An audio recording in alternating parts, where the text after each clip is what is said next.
His way. That's love. You know what real love in those cases are with your family?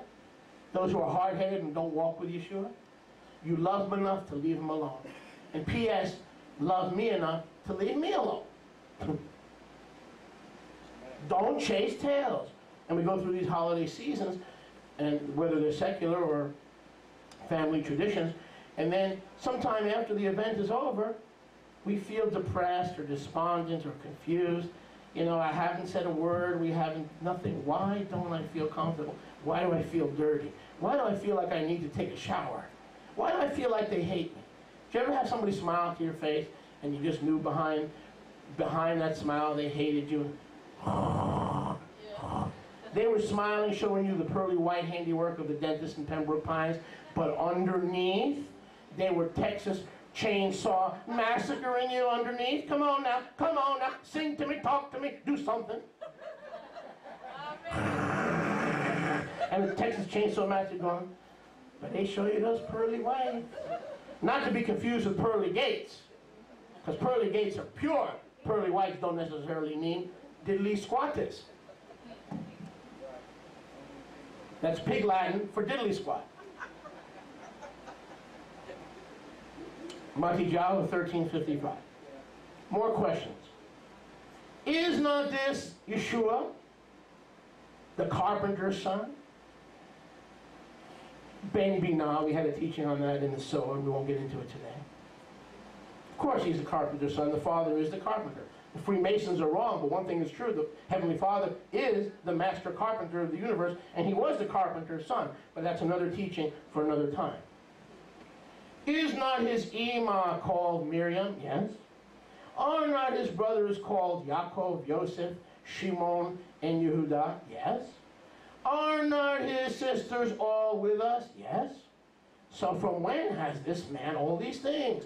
He's the carpenter's son down the block. He's the one that broke the window. He's the one that was playing outside. He's the one that was getting dirty. He's the one that was making noise. He's the one that was this and this and this. We know him. He's the neighbor's child down the block. That's Yeshua. We know him. So if this is just a neighbor's child down the block, we know his father, we know his mother, we know his brother. But where does he have all this teaching, all this wisdom? See, in verse 57, YHWH 13, and they were offended by him. But Yeshua said to them, look, here's the truth, the underlying truth.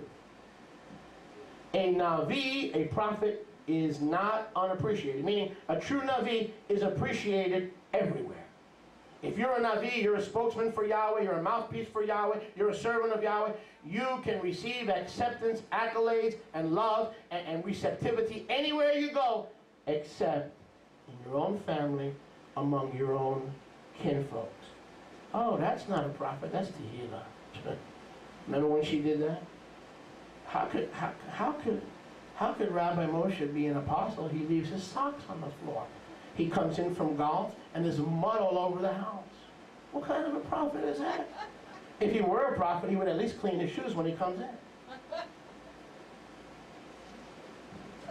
I'm glad one person appreciates my sense of humor. Baruch Hashem Yahweh.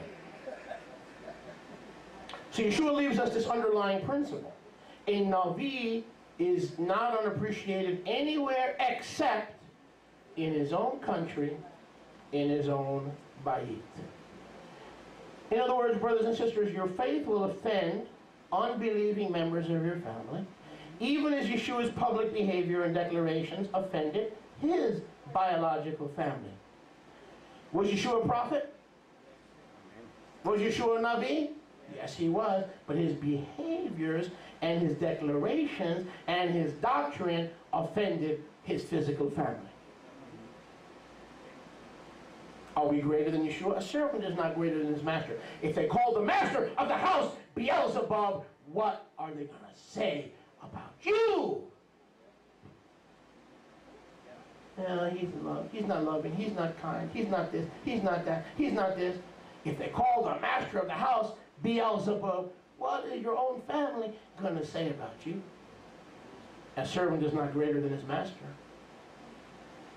If they received him, they'll receive you. If they rejected him, they'll reject you. And if they reject him, they don't reject him, but they reject the one who sent him. So what is our solution? Chase them down, corner them, send them more cards, more chocolate pudding, more cakes, more I'm sorry, more please come over, more what time are you coming, more can you bring your baby, bring my grandchild that I haven't seen, because of your stubbornness and hard-heartedness.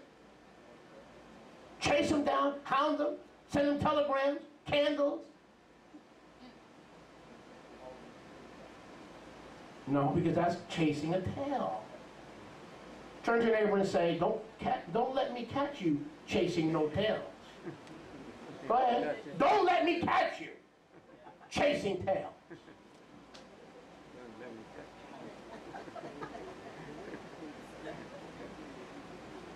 No acceptance. We do not chase those people in our physical family down. Receive the love that you need from your replacement family, which, P.S., is a human family.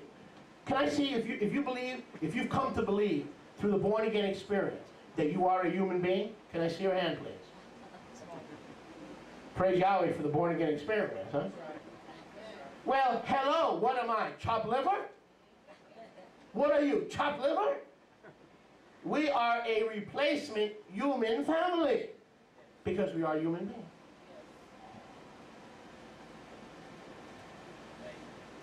Receive the acceptance and the love from your love needs, your love quotient, your love quota.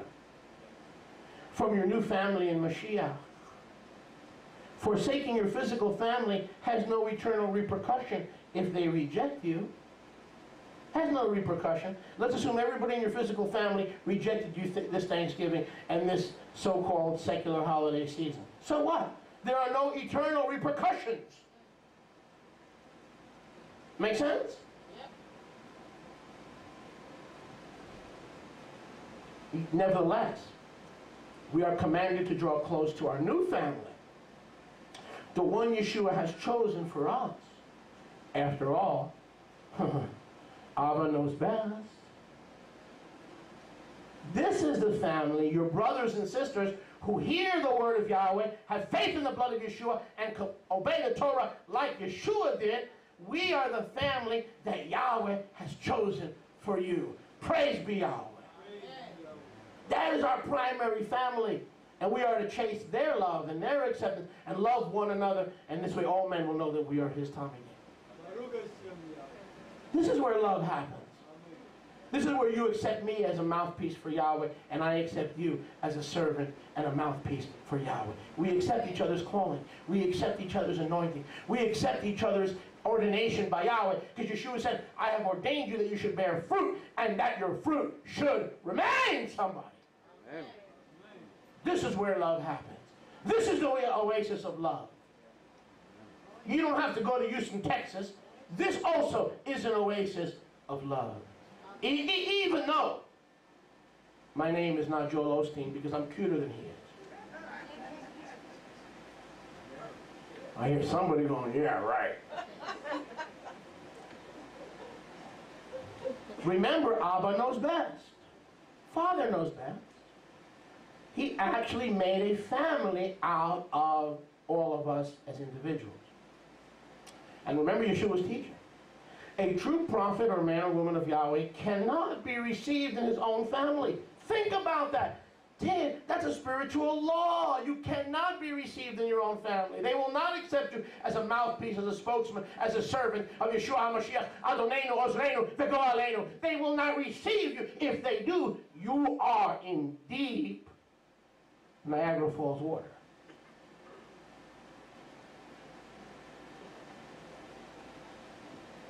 Yeshua said, we got to believe his words, Lord. Listen, we got to believe his words. A prophet or a servant of Yeshua cannot be accepted and appreciated in his own country and his own house. Cannot. So stop beating yourself over the head. My daughter, my son, my uncle.